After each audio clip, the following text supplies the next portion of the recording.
இரவு முழுவதும் வானமே உடைஞ்சு போற மாதிரி மழை கொட்டி தீத்துச்சு. காலையில வெளிச்சம் பரவ தொடங்கியது. கொஞ்சம் கொஞ்சமா மழை ஓயவும் ஆரம்பிச்சது. அப்போ ஒரு வீட்ல இருந்து மணி சத்தம் கேக்குது. மருமக மீனா சாமி படத்துக்கு முன்னாடி நின்னு பூஜை பண்ணிக்கிட்டு இருந்தா. பக்கத்திலேயே மாமனார் சண்முகமும் சாமி கும்பிட்டு நின்னுட்டு இருந்தாரு. கடவுளே, எங்களுடைய அந்த புது வீடு கட்டி முடிக்கிற வரைக்கும் இப்ப இருக்கிற இந்த பழைய வீடு அடமலையில தாக்கு பிடிக்கணும் அப்படின்னு சாமி கும்பிட்டு இருந்தா. இந்த பக்கம் சண்முகம், கடவுளே, அதே மாதிரி என் பொண்டாட்டிக்கும் பையனுக்கும் சோம்பேறித்தனத்தை போக்கி நல்ல புத்திய கொடுப்பா அப்படின்னு சொல்லி வேண்டிக்கிறாரு. லக்ஷ்மி, ரவி, மருமக பூஜை பண்ணிட்டு இருக்கால்ல, 2 பேரும் என்ன பண்ணிட்டு இருக்கீங்க அப்படின்னு சண்முகம் சொல்லும் போது, அப்போ கட்டில்ல படுத்துக்கிட்டு இருந்த லக்ஷ்மி அம்மா, ஏங்க சாமி கும்பிட்றதுக்கு பூஜை ரூம் வரைக்கும் வரணுமா என்ன? எங்களுக்கும் சேர்த்து நீங்களே கும்பிட்டு வாங்க. அப்போ சோஃபால உட்காந்து இருந்த ரவியும், ஆமாப்பா, நம்ம குடும்பத்துக்கு பெரிய புதையல் கிடைக்கணும்னு வேண்டிக்கோங்க. யாரும் வேலைக்கெல்லாம் போயிட்டு கஷ்டப்பட்டுட்டு இருக்கிறது எங்களுக்கும் சேர்த்தே வேண்டிக்கோங்கப்பா அப்படின்னு சோஃபால உட்காந்துட்டே பதில் சொல்லிட்டு இருந்தான். அப்போ சண்முகம், இவங்களை திருத்தவே முடியாதுமா, நீ சாமிய கும்பிடு. அப்ப மீனா சாமி கும்பிட்டு பூஜை தட்டோட லக்ஷ்மி அம்மா படுத்திருக்கிற இடத்துக்கே எடுத்துட்டு போனா. அத்தை, விபூதி எடுத்துக்கோங்க. விபூதிய கூட லக்ஷ்மி அம்மா படுத்துக்கிட்டே தான் வாங்கினாங்க. அத பார்த்த சண்முகம், வர வர உங்க சோம்பேறித்தனத்துக்கு அளவே இல்லாம போயிட்டு இருக்கு. கடவுளுக்காவது மரியாதை கொடுக்கணும். வீட்டுக்கு பெரியவன் நீதான், நீயே இப்படி பண்ணுனீனா எப்படி லக்ஷ்மி அப்படின்னு கோவமா கேக்குறாரு. உங்க கூட வாக்குவாதம் பண்ணுனா எனக்கு வாயெல்லாம் வலிக்கும். எனக்கு ரொம்ப டயர்டா இருக்கு. மீனா, நீ சாப்பாடெல்லாம் செஞ்சுட்டு சொல்லு அப்படின்னு சொல்லிட்டு மறுபடியும் படுத்துக்கிறாங்க. இவங்க கிட்ட பேசி பிரயோஜனமே இல்லைன்னுட்டு அவங்க 2 பேரும் அங்கிருந்து கிளம்பியும் போயிட்டாங்க. ரவி சோஃபால அரகுற தூக்கத்துல உட்காந்துட்டு இருந்தான். மீனா, எனக்கு ஒரு காஃபி எடுத்துட்டு வா. அப்படியே அந்த ஃபேன் ஸ்விட்ச ஆஃப் பண்ணிட்டு போவேன், ரொம்ப குளிரா இருக்கு அப்படின்னு ஃபேனை கூட எந்திரிச்சு ஆஃப் பண்ண சோம்பேறித்தனப்பட்டுட்டு மீனா கிட்ட சொன்னான். மீனாவும், என்ன பண்றது, வேற வழி இல்ல. கொஞ்ச நேரத்துக்கு அப்புறம் மீனா லக்ஷ்மி அம்மாட்ட போய், அத்தை, எல்லா வேலையுமே முடிச்சுட்டேன். இப்ப நானும் மாமாவும் வயலுக்கு கிளம்பிக்கிட்டு இருக்கோம். அப்புறம் அத்தை, மழைக்காலம் வேற ஆரம்பிச்சிருச்சு. நம்ம இருக்கிறது பழங்காலத்து வீடுங்கிறனால மழை பெஞ்சா அங்கங்க ஒழுகுது. நம்மளுடைய வயல் கிட்ட இன்னொரு வீடை கட்டிக்கிட்டே இருக்கோம். நீங்களும் அவரும் வந்தீங்கன்னா கொஞ்சம் உதவியா இருக்கும். சீக்கிரமா வேலையும் முடிஞ்சிடும் அப்படின்னு சொல்லும்போது, என்னது, வயல் பக்கத்துல வீடு கட்டுறீங்களா? இங்கிருந்து வயலுக்கே 1 கிலோமீட்டர் நடக்கணுமே. அவ்வளவு தூரம் நடந்தா எனக்கு காலு வலிக்கும். நான் வரமாட்டேன். அதுதான் நீங்க 2 பேரும் இருக்கீங்கல்ல, நீங்களே பாத்துக்கோங்க. அப்ப சண்முகம், டே ரவி, நீயாவது வரையா? ஐயோ அப்பா, அங்க வந்தா செங்கல் தூக்கணும், கட்டடத்துக்கெல்லாம் தண்ணி எல்லாம் ஊத்தணும், ரொம்ப நேரம் நின்னுக்கிட்டே வேலை பார்க்கணும். அதெல்லாம் என்னால முடியாதுப்பா, நீங்க ஆளை வச்சு பண்ணிக்கோங்க. ஏண்டா, பொம்பளை புள்ள மீனாவே இதெல்லாம் செய்யும்போது உனக்கு என்னடா? அப்பா, வீட்டுக்கு ஒருத்தர் வேலை செஞ்சா போதும்பா, அதுதான் எனக்கு பதிலா மீனா வரால்ல, நீங்க மீனாவே கூட்டிட்டு போங்கப்பா. ஆமா, என் பையன் எப்படி ரொம்ப நேரமா நின்னே வேலை பார்ப்பான்? இதெல்லாம் அவனுக்கு பழக்கம் இல்ல. நீங்க 2 பேருமே போங்க அப்படின்னு சோம்பேறித்தனப்பட்டுட்டு 2 பேருமே போகல.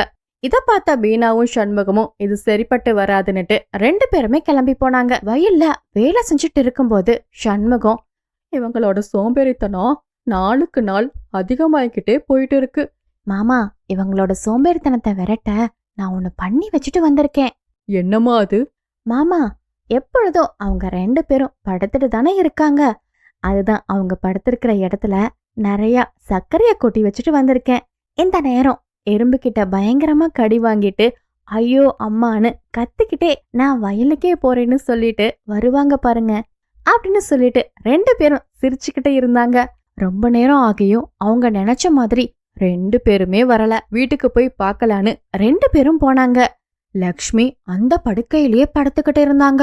அத பார்த்த சண்முகத்துக்கும் மீனாவுக்கும் ரொம்ப அதிர்ச்சியா இருந்தது. அப்ப சண்முகம், என்ன லக்ஷ்மி இது, அவன் படுக்க பக்கத்துல இத்தனை எறும்பா இருக்கு, உனக்கு அடிக்கவே இல்லையா?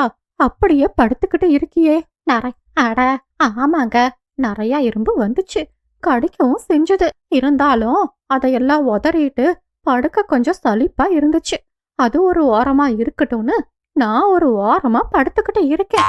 இப்படி ஒரு பதில 2 பேருமே எதிர்பார்க்கல. இந்த பக்கம் ரவி சோஃபால என்ன பண்றான்னு திரும்பி பார்த்தாங்க. சோஃபால ரவிய காணோம்.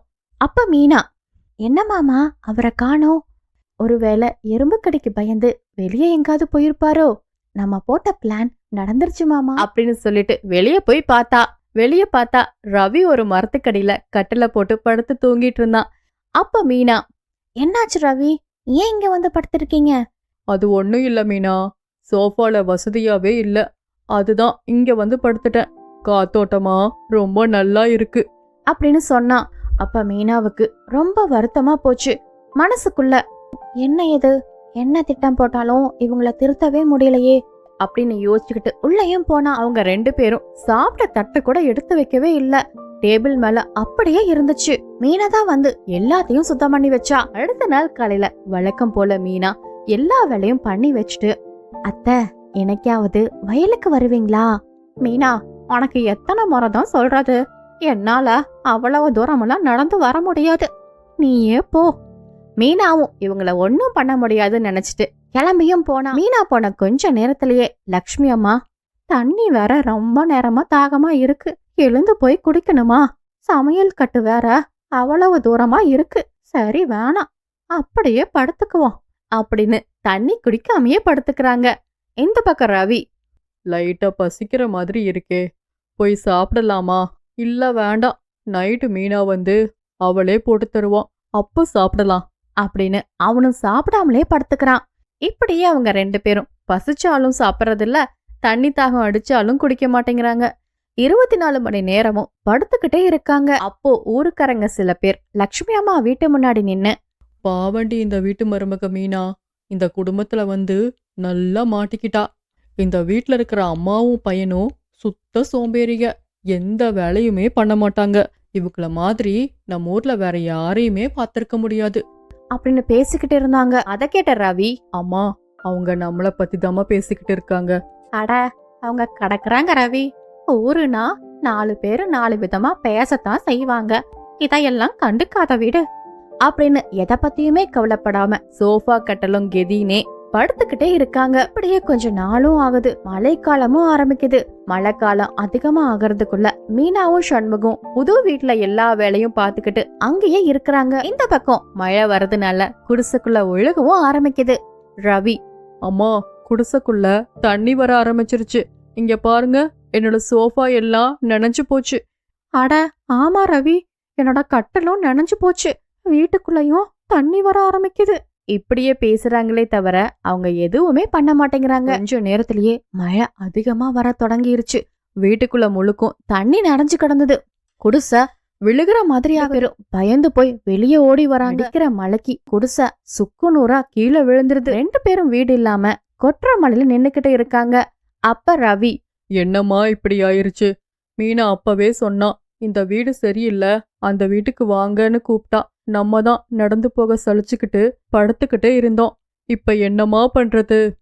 இப்ப நம்ம உயிரை காப்பாத்துறதுக்கு நமக்கு வேற வழி இல்ல ரவி, நம்ம எப்படியாவது நம்ம வயலுக்கு போகணும் அப்படின்னு மழையில நினைச்சுக்கிட்டே வயல் வீட்டுக்கும் போறாங்க. இந்த பக்கம் மீனா, மாமா மழை வேற பயங்கரமா பெய்யுது, அந்த ஓட்ட குடிசையில அவங்க 2 பேரும் என்ன பண்றாங்களோ, நான் வேணா போய் பாத்துட்டு வரட்டா?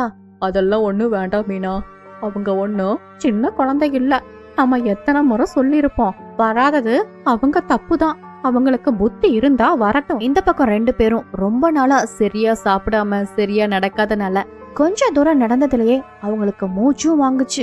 நின்னு மழையில நினைச்சுக்கிட்டு நடுங்கிட்டு அந்த வீட்டுக்கும் வந்தாங்க. அப்போ அங்க வந்து மீனா கிட்ட லக்ஷ்மி அம்மா, எங்கெல்லாம் மன்னிச்சுடு மீனா, எங்க கிட்ட படிச்சு படிச்சு சொன்ன இந்த வீட்டுக்கு வாங்கன்னு, நாங்க தான் சோம்பேறித்தனத்தால நீ சொல்றது எதுவும் கேட்கவே இல்ல, கொஞ்சம் விட்டுருந்தா எங்க உயிரே போயிருக்கோம், இப்பதான் நாங்க எவ்வளவு பெரிய தப்பு பண்ணிருக்கோம்னு புரியுது.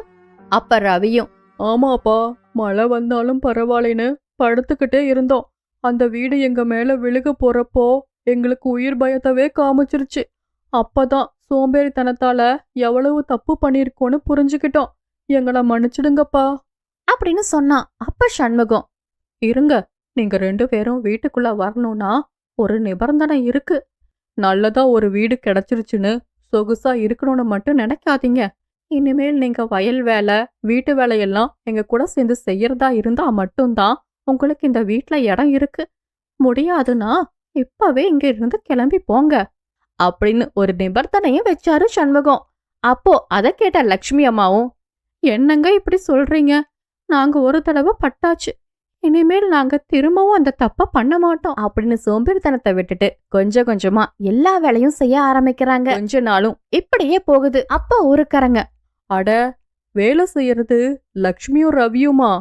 எப்படியோ சோம்பேறித்தனம் போய் வீட்டுக்கு உதவியா இருக்காங்களே அப்படின்னு மத்தவங்க சொல்ற அளவுக்கு 2 பேருமே மாறிட்டாங்க. சோம்பேறித்தனம் இன்னைக்கு சுகம் தருவது போலதான் இருக்கும், ஆனா நாளைக்கு பெரிய கஷ்டத்தை கொடுக்கும். பொசுங்கி போன ஒரு ஓட்டு சிலைய கையில வச்சுட்டு மீனா கத்திக்கிட்டு இருந்தா. ரவி, எங்க இருக்கீங்க? சத்தத்தை கேட்ட லக்ஷ்மி அம்மா, ரவி, சண்முகம்னு 3 பேரும் வெளியே வராங்க. என்னாச்சு மீனா, ஏன் இப்படி கத்துற? இங்க பாருங்க, இது என்னோட காஸ்ட்லியான சேலை. இவங்க எப்படி பண்ணி வச்சிருக்காங்கன்னு பாருங்க. இவங்கள நம்பி ஒரு வேலை கொடுக்க முடியல. எதுக்குதான் நான் அப்பவே சொன்னேன் நம்ம தனியா போகலான்னு. நீங்க தான் வீட்ல இருக்கிற சின்ன சின்ன வேலையெல்லாம் பார்த்துட்டு அவங்க இங்கேயே இருக்கட்டும்னு சொன்னீங்க. இப்ப பாருங்க, ஒரு வேலைய கூட உருப்படியா பண்ண மாட்டேங்கிறாங்க. அத கேட்ட லக்ஷ்மி அம்மா, என்ன மன்னிச்சிடுமா, தெரியாம பண்ணிட்டேன். எப்ப பாரு உங்களுக்கு இதே வேலைதான். ஏதாவது பண்ணிக்கிட்டு தெரியாம பண்ணிட்டேன்னு சொல்ல வேண்டியது. இனிமேல் இது மாதிரி ஏதாவது நடந்துச்சுன்னா அவ்வளவுதான், பாத்துக்கோங்க அப்படின்னு கோவமா பேசிட்டு உள்ள போனா. அப்ப ரவி, என்னம்மா இது, கொஞ்சம் கவனமா பண்ணிருக்கலாம்ல. சரி, இனிமேல் கொஞ்சம் கவனமா இருங்க அப்படின்னு சொல்லிட்டு ரவியும் உள்ள போனா. கொஞ்ச நேரத்திலேயே லக்ஷ்மி அம்மா மீனா கிட்ட போய், இந்தாமா லஞ்ச் பாக்ஸ், உனக்கு பிடிச்சத பண்ணி வச்சிருக்கேன். அப்போ அத பார்த்த மீனா, எனக்கு பிடிச்சதா பண்ணிருக்கீங்க? இல்ல காலையில நான் திட்டினத மனசுல வச்சுட்டு விஷம் ஏதாவது கலந்து வச்சிருக்கீங்களா அப்படின்னு கேக்கும்போது, ஐயோ என்னம்மா இப்படி எல்லாம் பேசுற, நல்லாதாமா பண்ணியிருக்கேன் அப்படின்னு சொல்லி கொடுத்தாங்க. அப்போ உள்ள வந்த ரவியும், இந்தாப்பா ரவி, உனக்கும் சாப்பாடு அப்படின்னு சொல்லி 2 பேத்துக்கும் கொடுத்தாங்க. அப்ப மீனா, இங்க பாருங்க, நான் வரதுக்குள்ள எல்லா வேலையும் முடிச்சு வச்சிருக்கணும். துணியெல்லாம் துவைக்கணும். அது மட்டும் இல்லாம தரையெல்லாம் பாருங்க எவ்வளவு பிசு பிசுப்பா இருக்கு. எல்லாத்தையும் மாப்பு போட்டு சுத்தமா தொடச்சு வைங்க, புரியுதா? சரிம்மா, நீ வரதுக்குள்ள நான் எல்லாத்தையும் தொடச்சு சுத்தமா வச்சிருக்கேன் அப்படின்னு சொல்லி எல்லா வேலையும் இழுத்து போட்டு லக்ஷ்மி அம்மா மட்டுமே செஞ்சுட்டு இருந்தாங்க. சண்முகத்துக்கு கூட எந்த வேலையுமே வாங்கல. எல்லா வேலையும் முடிச்சிட்டு ரொம்ப டயர்டா வந்தாங்க. அப்போ அத பார்த்த சண்முகம், லக்ஷ்மி, பணக்கார வீட்டு பொண்ணு கல்யாணம் பண்ணி வைக்க வேண்டான்னு அப்பவே சொன்னேன். இதுவே நமக்கு ஏத்த மாதிரி பொண்ணா இருந்திருந்தானா இந்த நேரத்துல அவளே எல்லா வேலையும் செஞ்சிருப்பா அப்படின்னு ரொம்ப வருத்தப்பட்டு சொன்னாரு. அட நீங்க வேற, நம்ம எப்படி இருந்தா என்னங்க? நம்ம பையனை பாருங்க, சொகுசா கார்ல போறான். அது மட்டும் இல்லாம மீனா வச்சிருக்கிற பெரிய ஆஸ்பத்திரியில நம்ம பையனும் ஸ்பெஷல் டாக்டரு. இதெல்லாம் நீங்க சொல்ற மாதிரி பொண்ணா கட்டி வச்சிருந்தா வந்திருக்குமா அப்படின்னு பையனுக்கு சப்போர்ட் பண்ணி பேசினாங்க. இப்படியே நைட்டும் ஆகுது. லக்ஷ்மி அம்மா நைட்டுக்கும் சமையல் வேலையெல்லாம் முடிச்சிட்டு இருக்கிற பாத்திரத்தை எல்லாத்தையும் கழுவிட்டு எல்லா வேலையும் முடிச்சிட்டு ரொம்ப டயர்டா வந்தாங்க. அப்ப சண்முகத்துக்கிட்ட, ஒரு வழியா எல்லா வேலையும் முடிஞ்சதுங்க. மீனாவும் ரவியும் வந்து சாப்பிட்டாங்கன்னா போதும். சரிங்க, ரொம்ப டயர்டா இருக்கு, நான் போய் தூங்குறேன் அப்படின்னு சொல்லிட்டு அவங்களும் தூங்க போயிட்டாங்க. இப்படியே அவங்களுடைய எல்லா நாளும் போகுது. ஒரு நாள் காலையில மீனாவுடைய அம்மா வீட்டுக்கு வந்தாங்க. அப்போ அத பார்த்த மீனா ஓடி போய், அம்மா வந்துட்டீங்களா? ஆமா, எப்படி இருந்துச்சு உங்களுடைய சுற்றுலா பயணமெல்லாம்? எல்லாம் வசதியா இருந்துச்சா அப்படின்னு மீனா அவங்க அம்மா கிட்ட பேசிட்டு இருந்தா. இந்த பக்கம் லக்ஷ்மி அம்மா ஒரே ஒரு காஃபி எடுத்துட்டு வந்தாங்க. அத பார்த்த மீனா, என்ன ஒரே ஒரு காஃபி மட்டும் எடுத்துட்டு வரீங்க? எங்க அம்மா வந்திருக்கிறது தெரியலையா? போய் இன்னொரு கப் காஃபி எடுத்துட்டு வாங்க அப்படின்னு அதிகாரமா சொன்னா. அப்ப லக்ஷ்மி அம்மா கொஞ்ச நேரத்திலேயே 2 கப்பு காஃபி எடுத்துட்டு வந்து தராங்க. அப்போ லக்ஷ்மி அம்மா மீனாவுடைய அம்மாவை பார்த்து, சமந்தி அம்மா நல்லா இருக்கீங்களா? ஆமா, பிரயாணமெல்லாம் சௌரியமா இருந்துச்சா? அப்போ மீனாவுடைய அம்மா லக்ஷ்மிய இலக்காரமா பார்த்து, எனக்கு என்ன, நான் நல்லா தான் இருக்கேன். என் பொண்ணு தான் எனக்கு பார்த்து பார்த்து எல்லாத்தையும் ஏற்பாடு பண்ணி கொடுத்தாலே. எல்லாமே சொகுசாதான் சுத்தி பார்த்துட்டு வந்தேன். எல்லாம் சூப்பராவும் இருந்துச்சு. அப்படின்னு அவங்கள வெறுப்பேத்துற மாதிரி பேசுனாங்க. அம்மா, இன்னும் 2 நாள்ல இன்னொரு ட்ரிப்பு போறீங்களா? நான் வேணா அதுக்கு ஏற்பாடு பண்ணவா? அப்படின்னு கேக்கும்போது அப்ப மீனாவுடைய அம்மா, அம்மா, நான் ஒரு கோவில் சொன்னனே, அந்த கோவிலுக்கும் போயிட்டு வரீங்களா? நான் வேணா உங்களுக்கு புக் பண்ணி கொடுக்கவா? அப்படின்னு சொல்லும்போது அதை கேட்ட மீனாவுடைய அம்மா, அட, அந்த கோவிலா? கடைசி காலத்துல பார்க்க வேண்டிய கோவில் தான் மீனா. நான் போற மீனா. நீ எல்லாத்தையும் ரெடி பண்ணிட்டு சொல்லு. அப்போ அவங்க லக்ஷ்மி அம்மாவை பார்த்து, ஆமா சமந்தி அம்மா, நீங்க இந்த இடத்துக்கெல்லாம் போயிருக்கீங்களா? அட, நீங்க எல்லாம் எப்படி போயிருப்பீங்க? உங்ககிட்ட அந்த அளவுக்கு காசு இருக்கா என்ன? அப்படின்னு மட்டம் தட்டி பேசினாங்க. அதை கேட்ட லக்ஷ்மி அம்மா ரொம்ப கவலையோட என்ன பேசுறதுன்னு தெரியாம சண்முகத்துக்கிட்ட வந்து நின்னாங்க. இந்த பக்கம் இதையெல்லாம் கேட்டுட்டு இருந்த சண்முகமும், சும்மாவா சொன்னாங்க, தென்னைய பெத்தா இளநீரு, புள்ளைய பெத்தா கண்ணீருன்னு. ஒரே பையன்னு செல்லம் கொடுத்து வளர்த்தனோம். இப்ப பாத்தியா அவனால நமக்கு எவ்வளவு பெரிய அவமானம்னு அப்படின்னு பேசிக்கிட்டு இருந்த போது இந்த பக்கம் மீனாவுடைய அம்மாவும் கிளம்பி போனாங்க. அவங்க 2 பேரும் பேசிக்கிட்டு இருந்ததை பார்த்த மீனா அவங்க கிட்ட போய், என்ன, எங்க அம்மா வந்துட்டு போனதுக்கு அப்புறம் தனியா நின்னு 2 பேரும் புரளி பேசிக்கிட்டு இருக்கீங்களா? ஐயோ, அதெல்லாம் ஒண்ணும் இல்லம்மா. நைட்டுக்கு என்ன சமைக்கிறதுன்னு பேசிக்கிட்டு இருந்தோம். நீங்க பேசுறதெல்லாம் நம்புற மாதிரியா இருக்கு? உங்களுக்கு எங்க அம்மாவை பார்த்து பொறாம. அவங்க வயசான காலத்துல எல்லா ஊருக்கும் சுத்திட்டு வராங்களேன்னு, நம்ம இப்படி வேலைக்காரங்க மாதிரி இருக்கிறோமேன்னு உங்களுக்கு பொறாம. எங்க அம்மா எனக்கு நிறைய சொத்து சம்பாரிச்சு வச்சிருக்காங்க. நீங்க உங்க பையனுக்கு என்ன சம்பாரிச்சு வச்சிருக்கீங்க? தேவையில்லாம புரளி பேசாம போய் வேலைய பாருங்க அப்படின்னு திட்டிட்டு அங்கிருந்து போனான். அடுத்த நாள் காலையில வீட்டுக்கு ஒரு போஸ்ட்மேன் வந்தாரு. யாருமா இங்க லக்ஷ்மி? உங்களுக்கு லெட்டர் வந்திருக்கு அப்படின்னு சொல்லும்போது லக்ஷ்மி அம்மா உள்ள இருந்து வந்தாங்க. நான் தாங்க லக்ஷ்மி. இந்தாங்கம்மா, உங்களுக்கு ஒரு லெட்டர் வந்திருக்கு அப்படின்னு சொல்லி கொடுக்கும்போது அங்க வந்த மீனா, உங்களுக்கெல்லாம் யாரு லெட்டர் போட்டிருக்காங்க அப்படின்னு லெட்டரை புடுங்கி படிச்சா. அப்போ லக்ஷ்மி அம்மா, என்னம்மா கடிதாசி அது? யாருகிட்ட இருந்து வந்திருக்கு? அதுவா, உங்களுக்குன்ட்டு ஒரு ஓட்ட வீடு வச்சிருக்கீங்களே, அது ஏலத்துக்கு போகுதாம். போகட்டும் போகட்டும், நல்லா போகட்டும். அப்போ அதை கேட்ட சண்முகமோ, என்னம்மா சொல்ற? எனக்கு ஒண்ணுமே புரியலையே. அதுவா, அந்த ஓட்டு வீட்டு மேல நீங்க 10 லட்சம் ரூபாய் கடன் வாங்கியிருக்கீங்கல்ல, அதை திருப்பி கட்டாதனால இன்னும் 1 மாசத்துக்குள்ள ஏலத்துக்கு போகுதாம். உங்ககிட்ட 10 லட்சம் ரூபாய் இருந்தா கட்டுங்க. இன்னொரு விஷயம், இந்த விஷயத்த பத்தி எக்காரணத்தை கொண்டும் ரவி கிட்ட சொல்லவே கூடாது, புரியுதா? அப்படின்னு மிரட்டிட்டு அங்கிருந்து கிளம்பி போனான். அப்போ சண்முகமும் லக்ஷ்மி அம்மாவும் வீட்டு பின்னாடி நின்னு இத பத்தி பேசிக்கிட்டு இருந்தாங்க. நான் கஷ்டப்பட்டு கட்டின வீடு இப்போ ஏலத்துக்கு போக போகுது. 2 பேரும் வருத்தப்பட்டு அழுதுகிட்டு இருந்தாங்க. அப்போ அந்த பக்கமா வந்த ரவி, என்னாச்சுமா? ஏன் 2 பேரும் அழுதுகிட்டு இருக்கீங்க அப்படின்னு கேக்கும்போது சண்முகமும் மனசு கேட்காம, எப்பா ரவி, நம்மளுடைய வீடு ஏலத்துக்கு போயிடுச்சு. 10 லட்சம் ரூபாய் கொடுத்தாதான் அந்த வீடு நமக்கு கிடைக்குமா அப்படின்னு சொல்லும் போது அதை கேட்ட ரவிக்கு ரொம்ப ஷாக்கா இருந்துச்சு. என்னப்பா சொல்றீங்க? எத்தனை நாளைக்குள்ள பணம் கட்டணுமா? இவங்க பேசிக்கிட்டு இருந்ததை கேட்ட மீனா, நல்லா இருக்கு ரவி, ரொம்ப நல்லா இருக்கு. உங்களை நம்பி என்னோட ஹாஸ்பிடல்ல கொடுத்தா இப்படித்தான் உங்க அம்மா அப்பா கேக்கும் போதெல்லாம் காசை எடுத்து கொடுக்கறீங்களா அப்படின்னு கோவமா கேக்குறா. இப்பத்தானே உங்க 2 பேத்துக்கிட்டையும் சொல்லிட்டு போன, அந்த ஓட்டு வீட்டுக்கு 10 லட்சம் ரூபாய் அதிகம்னு. இப்படித்தான் உங்க பையன்கிட்ட அழுது நாடகம் போட்டு காசு வாங்கிட்டு இருக்கீங்களா? நீங்க தேவையில்லாம கடன் வாங்கினதுக்கு நான் கட்டணுமா? என்ன ரவி இதெல்லாம் அப்படின்னு அவங்க 2 பேத்துக்குள்ளேயே சண்டை வருது. அப்போ அத பார்த்த லக்ஷ்மி அம்மா, இல்ல இல்ல, நீங்க 2 பேரும் சண்டை போட்டுக்காதீங்க. வீடு தானமா போயிட்டு போகுது அப்படின்னு பேசி சண்டைய சமாதானமும் படுத்தி வச்சாங்க. இந்த பக்கம் ரவி மனசுக்குள்ள, என்கிட்ட 10 லட்சம் இல்ல, மீனா கிட்ட கேட்டாலும் தரமாட்டான். நான் பிறந்து வளர்ந்த வீடு இப்ப ஏலத்துக்கு போக போகுது. எதுவுமே பண்ண முடியாத சூழ்நிலை கைதியா வருத்தப்பட்டுட்டு இருந்தா. மறுநாள் காலையில லக்ஷ்மி அம்மா சண்முகத்துக்கிட்ட, ஏங்க, என்னால அந்த வீட்டை அவ்வளவு சீக்கிரமா விட்டு கொடுக்க முடியாது. பக்கத்துல நிறைய பணக்கார வீடு இருக்கு. அவங்க எல்லோரு வீட்டுக்கும் வேலைக்காரியா வீட்டு வேலை பார்க்க போறேன். அவங்க கிட்ட காசு கேட்டா வேலை செய்யறதுனால கொஞ்சமாவது நம்பி தருவாங்க அப்படின்னு சொல்லி எல்லோர் வீட்டுக்கும் போய் பல வேலைகளை பாக்குறாங்க. அது மட்டும் இல்லாம தெரிஞ்சவங்க கிட்ட, சொந்தக்காரங்க கிட்ட எல்லாம் கடனும் கேக்குறாங்க.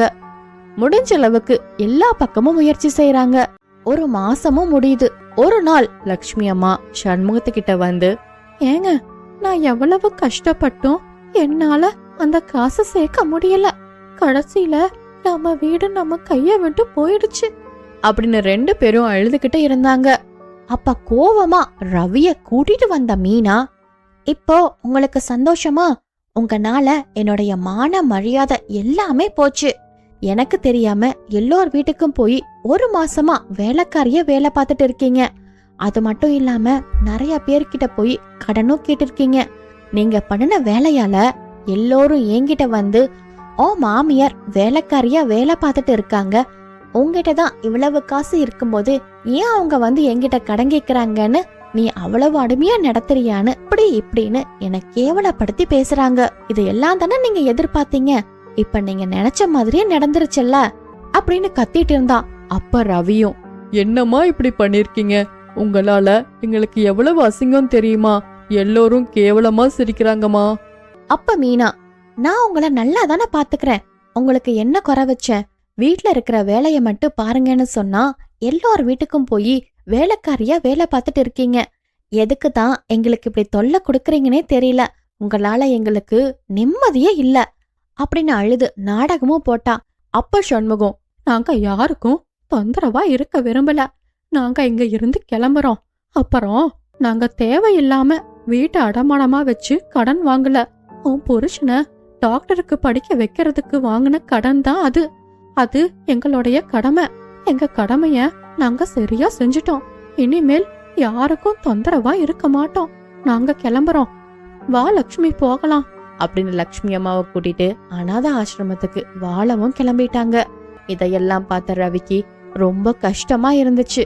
ஆனா அவனால மீனாவை எதிர்த்து எதுவுமே பண்ண முடியல. எல்லாருக்கும் வணக்கம். எப்பொழுதுமே நம்மளுடைய கதை முடிஞ்சுன்னு ஒரு நீதி இருக்கும். ஆனா இந்த கதையில நேர்களான உங்ககிட்ட ஒரு கேள்வி. ரவி இடத்துல நீங்க இருந்திருந்தா என்ன பண்ணிருப்பீங்க? ரவி இந்த இடத்துல என்ன பண்ணிருக்கணும்னு நீங்க நினைக்கிறீங்க? உங்க பதில மறக்காம கமெண்ட் செக்ஷன்ல கமெண்ட் பண்ணுங்க. மீண்டும் இன்னொரு ஸ்டோரியில உங்களை பாக்குறேன்.